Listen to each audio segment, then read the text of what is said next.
आज का जो हम लोग का टॉपिक है वो स्टेप डाउन सेक्शन का बारे में है कि स्टेप डाउन सेक्शन हम लोग का जो लैपटॉप का बोर्ड में है वो किस हिसाब से काम करता है। तो ये हम लोग का पास में डायग्राम है। तो ये डायग्राम के अकॉर्डिंग हम समझेंगे कि इसमें किस हिसाब से काम करता है। उसके बाद हमारा पास में स्मेटिक है, उस स्मेटिक को भी देखेंगे कि उसमें किस हिसाब से ये स्टेप डाउन सेक्शन काम करता है। तो पहला जो इस सेक्शन को काम करने के लिए सेक्शन जो पहला जो काम करता है, यहाँ पे हम लोग का 19 वोल्टेज है, B+19 वोल्टेज जो हम लोग का कॉमन पॉइंट से 19 वोल्टेज लेकर ये 3 और 5 में कन्वर्ट करके जो इसके बाद जो आगे का जो सेक्शन होता है उसको देने का कार्य करता है। तो ये जो 19 वोल्टेज है, तो पहला यहाँ से आकर ये आईसी के लिए भी इनपुट वोल्टेज बनता। उसके बाद यहाँ पर 4 मॉसफेट है, 2 मेन मॉसफेट है और 2 सपोर्टिंग मॉसफेट है। तो ये मेन मॉसफेट जो काम होता है, इसका जो काम होता है ये 19 वोल्टेज इसमें भी इन होता है, इसके ड्रेन पर इस भी मॉसफेट के भी वोल्टेज इन होता है। उसके बाद जब ये मॉसफेट में वोल्टेज इन होता है तब इस जगह से एक बूट दूसरा होता है हम लोग का एलडीओ वोल्टेज आउट होता है। किसी किसी बोर्ड में एलडीओ वोल्टेज देखने को भी मिलता है और किसी किसी बोर्ड में नहीं देखने को मिलता। जो अभी का जो लेटेस्ट जनरेशन बोर्ड है उसमें कंपनी ने एक्स्ट्रा एलडीओ वोल्टेज कर दिया, जो यही 19 वोल्टेज को लेकर वो 3.3 से लेकर 17 पॉइंट के लगभग वो कन्वर्ट करता है, जो आईसी को एलडीओ देता है। उसके बाद जो दूसरा एलडीओ आता है, यहाँ पे हम लोग का जो दूसरा एलडीओ है, एलडीओ 3.3 और एलडीओ 5 वोल्टेज। ये 3.3 वोल्टेज जो होता है हम लोग का जो सेक्शन होता है, जैसे ऑन ऑफ स्विच के लिए, दूसरा आपका इसी बायोस के लिए, आईओ चिप के लिए, आरटीसी सेक्शन के लिए, बैटरी कनेक्टर के लिए जो भी होता है उनमें ये एलडीओ वोल्टेज यही प्रोवाइड करता है। जब ये वोल्टेज एलडीओ चला जाता है तो उसके बाद आईओ से एक इनेबल, उसके बाद एक बूट का पिन निकलता है आईसी के अंदर से। तो इस बूट के पिन यहाँ पर भी 5 वोल्टेज देखने को मिलता है, इस जगह से भी 5 वोल्टेज देखने को मिलता है। जब ये बूट का पिन जब भी निकलता है तो हम लोग का जो आईसी होता है वो 50% जैसा लगभग वर्क में काम करता है। उसके बाद ये बूट निकलने के बाद जो एक इसका इनेबल सिग्नल आता है हम लोग का आईओ से, जिसका नाम EC ऑन या S5 ऑन के नाम से आता है। जब ये enable signal step down IC को मिलता है तब जाके यहाँ पर 2 पिन लगा होता है इंट्रिप का। तो इंट्रिप ये डिसाइड करता है कि हमको पहले किस मॉसफेट का गेट को इनेबल करना है, कि फर्स्ट मॉसफेट का इस वाले मॉसफेट का गेट को इनेबल करना है कि इसका। जब इसका गेट इनेबल होता है तब इस आईसी के माध्यम से एक फेज़ का वोल्टेज जनरेट होता है। यहाँ से जो 19 वोल्टेज आया, यही फेज़ वोल्टेज क्या करता है कि 5 वोल्टेज आईसी को जनरेट करता है। और यहाँ से भी क्या करता है, 5 वोल्टेज जब ये जनरेट होता है तब ये 3.3 वोल्टेज जनरेट करता है। जब ये 5 वोल्टेज आउट होता है तब यहाँ पे इस जो कॉयल है यहाँ पे हम लोग को 3.3 वोल्टेज और दूसरा हम लोग का जो कॉयल होता है यहाँ पे 5 वोल्टेज देखने को मिलता है। जब हम लोग का ये जो कॉयल होता है ये हम लोग का जो काम करता है वो क्या करता है, हाई फ्रिक्वेंसी को रोक कर लो फ्रिक्वेंसी में कन्वर्ट करता है। उसी कॉयल के एक लाइन में और भी एक कैपेसिटर है जो हम लोग का पोलराइज कैपेसिटर होता है, जिसका काम होता है कि फ्रिक्वेंसी को चेंज करके वो वोल्टेज में कन्वर्ट करना होता है। इसके बाद इस जगह पे हम लोग का एक फीडबैक लाइन है। इस फीडबैक के लाइन से हम आईसी को यह सेंस दिया जाता है कि इसके आउटपुट कॉइल पर कितना वोल्टेज जा रहा है। तो कभी कभी इसके आउटपुट कॉइल पर अगर वोल्टेज नहीं मिलता है तो हमें इस फीडबैक लाइन को चेक करना था। कभी कभी ये जो रजिस्टर है वो रजिस्टर भी वीक होने का कारण यहाँ पे आउटपुट वोल्टेज नहीं होता, जिसके कारण हमारा जो बोर्ड होता है वो डेड होता है।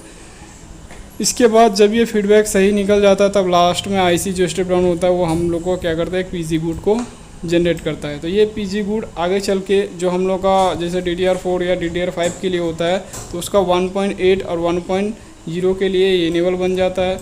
अगर 1.8 और 1.0 ना हो तो ये पीजी गुड डायरेक्टली आईओ के पास में चला जाता है। तो ये हम लोग स्मेटिक ये इस तरह का डायग्राम में देखे। अब हम स्मेटिक में जाके देखते हैं कि ये किस हिसाब से काम करता है और इसके पिन के बारे में जानते हैं।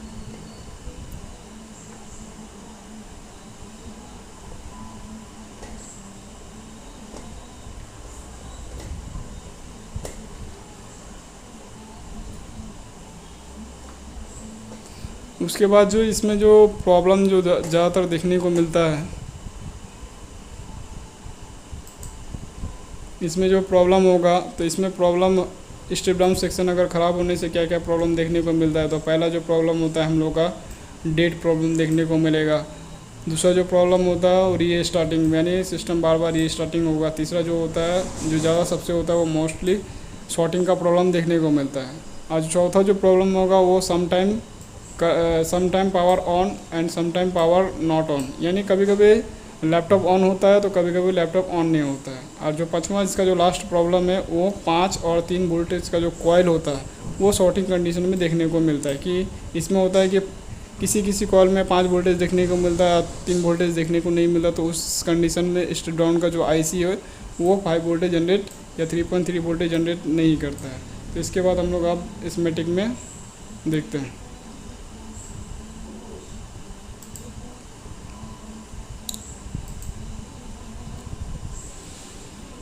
तो ये हम लोग के पास में स्कीमेटिक है। तो स्कीमेटिक में ये हम लोग का स्टेप डाउन का आईसी है। तो इसमें जो पहला पिन है हम लोग का भी इन का पिन है, जिसका नाम होता है VDD, भी इन या इन आदि के नाम से ये इनपुट पिन का नाम से जाना जाता है। तो पहला भी इन वोल्टेज जो इसका इनपुट जो हो रहा है हम लोग का, वो डायरेक्टली हम लोग का DC बैट आउट से देखने को मिलता है। यानी ये हम लोग का जो वोल्टिंग का PR है, वहाँ से ये वोल्टेज डायरेक्टली 19 वोल्टेज इसको आ रहा है। ये 19 वोल्टेज आने के बाद इस पिन में वो यहाँ पर भी 19 वोल्टेज आ रहा है। दूसरा जो हम लोग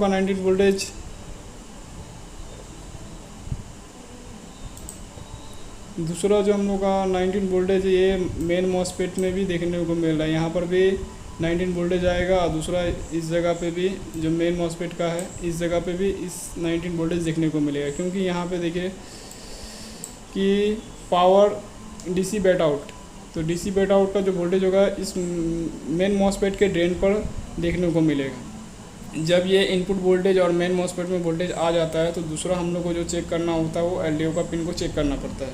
जो IC का जो LDO का पिन है, यहाँ पे इसका जो नाम दिया है VREG 3 और VREG 5।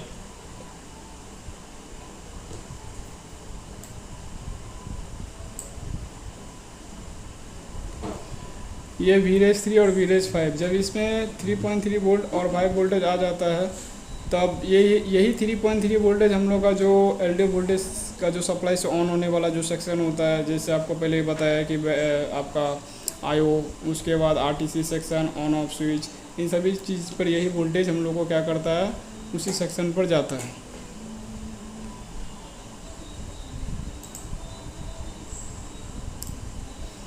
लेकिन ज़्यादातर जो मोस्टली होता है वो 3.3 वोल्टेज ही जो LDO होता है वो देखने को मिलता है। 5 वोल्टेज LDO अधिकतर नहीं जाता है। उसके बाद LDO आने के बाद जो हम लोग को नेक्स्ट चेक करना पड़ता है वो हम लोग का बूट का पिन को चेक करना पड़ता है।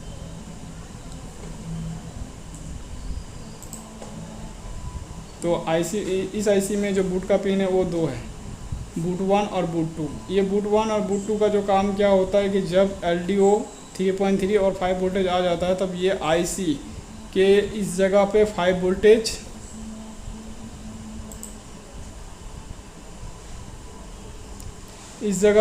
वोल्टेज और आपका इस जगह पे 5 वोल्टेज जनरेट होता है। अगर इस IC के बूट में अगर 5 वोल्टेज जनरेट नहीं होता तो आपको IC को चेंज करना पड़ता है। दूसरा जो होता है हम लोग का बूट आने के बाद जो हम लोग को नेक्स्ट चेक करना पड़ता है, हम लोग का इनेबल सिग्नल को चेक करना पड़ता है। जो ये इनेबल जो सिग्नल होता है वो हम लोग का डायरेक्टली IO से आता है। जब इसको इनेबल मिल जाता है तब ये हम लोग को डायरेक्टली यहाँ पे एक पिन है,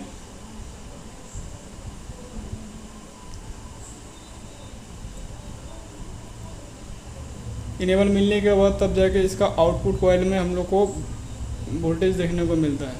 उसके बाद इनेबल आने के बाद इसका U गेट इनेबल होता है। तो मेन मॉसफेट का U गेट जैसे इनेबल होता है उसके बाद दूसरा जो वोल्टेज होता है हम लोग का, ये जो फेज वोल्टेज है, ये फेज वोल्टेज इसी दोनों मेन मॉसफेट और सपोर्टिंग मॉसफेट के साथ में कनेक्टिविटी करता है। जब यहाँ से 19 वोल्टेज इन होता है, जब 19 वोल्टेज आउट होता है तो इसी फेज वोल्टेज के माध्यम से यहाँ पे 3.3 वोल्टेज IC के लिए मिलता है। और दूसरा जो हम लोग का यहाँ पे फेज 2 का जो लाइन है,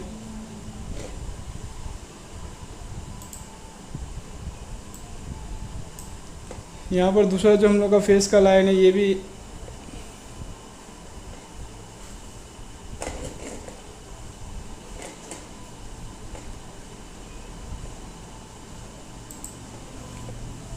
जब इसके ड्रेन में 19 वोल्टेज आता है और 19 वोल्टेज इसके सोर्स से आउट होता है, तो इन्हीं मेन मॉसफेट और मेन मॉसफेट के सोर्स से और सपोर्टिंग मॉसफेट के ड्रेन से इन दोनों के बीच से एक लाइन जाता है, जिसको फेस के माध्यम से यहाँ पे 5 वोल्टेज आईसी को मिलता है। जब ये फेस वोल्टेज मिलता है तब जाके इसका लोअर गेट, जो सपोर्टिंग मॉसफेट का लोअर गेट है दोनों का, वो क्या होता है, इनेबल होता है। जब इसका लोअर गेट इनेबल हो जाता है तब जाके इसका जो हम लोग का आउटपुट कॉइल है, यहाँ पे 5 वोल्टेज के लिए जो कॉइल होगा वो 5 वोल्टेज मिलेगा, और 3.3 वोल्टेज के लिए होगा तो हम लोग को यहाँ पर 3.3 वोल्टेज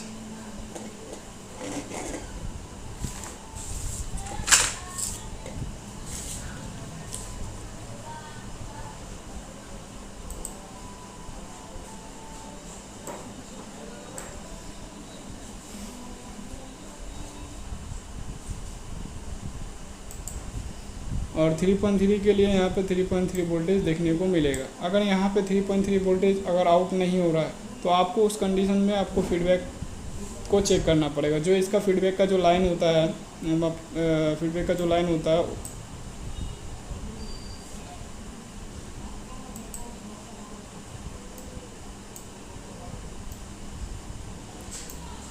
इसका जो फीडबैक का लाइन है, यहाँ पे जो फीडबैक लिखा हुआ है FB1, ये फीडबैक का लाइन हम लोग का क्या करता है, यहाँ से डायरेक्टली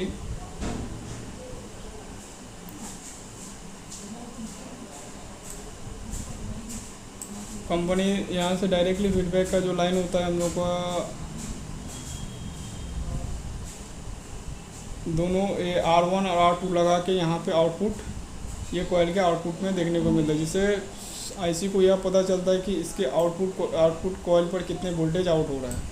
अगर ये फीडबैक का लाइन अगर ख़राब होता है तो आपको इस जगह पे आउटपुट कॉइल पे 5 वोल्टेज या फिर 3.3 वोल्टेज देखने को नहीं मिलता। उसके बाद जो लास्ट इसका जो वोल्टेज आउट होता है इन सभी सेक्शन ओके होने के बाद, लास्ट में ये आईसी हम लोग का एक पीजी गुड जनरेट करता है।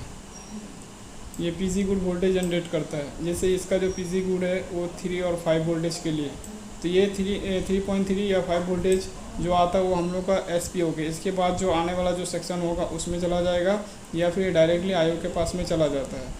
तो आपको इसको चेक इन करने के लिए पहले आपको इनपुट वोल्टेज को चेक करना होगा कि इसका जो वीइन है, वीइन में जो 19 वोल्टेज है वो आ रहा है कि नहीं आ रहा।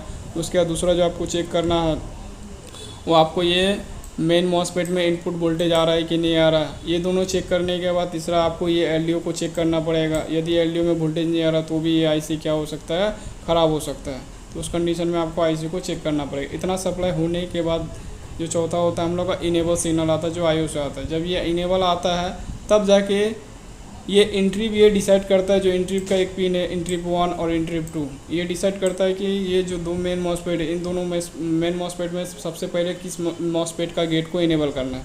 जैसे ही मेन मॉसफेट का गेट इनेबल होता है, इनेबल होने के कुछ ही सेकंड बाद वो 19 वोल्टेज डायरेक्टली सपोर्टिंग मॉसफेट के ड्रेन पर चला जाता है। उसके जाने के बाद इधर से एक जो फेस का वोल्टेज आता है वो जनरेट हो जाता है। उसके बाद जैसे वोल्टेज जनरेट हो जाता है तो उसका बाद ये जो हम लोग का लोअर गेट है वो लोअर गेट क्या करता है, सपोर्टिंग मॉसफेट का लोअर गेट को इनेबल करता है। इनेबल होने के बाद तब जाकर हम लोग का ये आउटपुट कॉइल पर वोल्टेज देखने को मिलता है। आईसी आउटपुट कॉइल पर जो वोल्टेज आईसी को सेंस करवाने के लिए वोल्टेज डिवाइडर या फीडबैक का इस्तेमाल करता है। उसके बाद जो हम लोग का वो फीडबैक पीजी गुड जो सेक्शन होता है, पीजी गुड जो होता है तब आईसी क्या करता है, पीजी गुड वोल्टेज जनरेट करता है जो आने वाला सेक्शन के लिए होता है। तो इस प्रकार से हम लोग का स्टेप डाउन सेक्शन काम करता है। अगर ये सेक्शन में अगर दिक्कत होता है तो आपको डेट का प्रॉब्लम अधिकतर देखने को मिलता है। इसके अलावा कभी कभी आपका लैपटॉप ऑन भी होगा, कभी कभी ऑन भी नहीं होगा, रीस्टार्टिंग का प्रॉब्लम, या कभी कभी होता है कि 5 वोल्टेज कॉइल पर 5 वोल्टेज दिख रहा है, दूसरे कॉइल पर 3.3 नहीं दिख रहा है। तो उस कंडीशन में आपको पहले शॉर्टिंग को देखना पड़ेगा, उसके बाद ही आपको इस पिन के बारे में जानना होगा। तो इस प्रकार से हम लोग ये स्टेप डाउन सेक्शन को ट्रेसिंग करते हैं। धन्यवाद।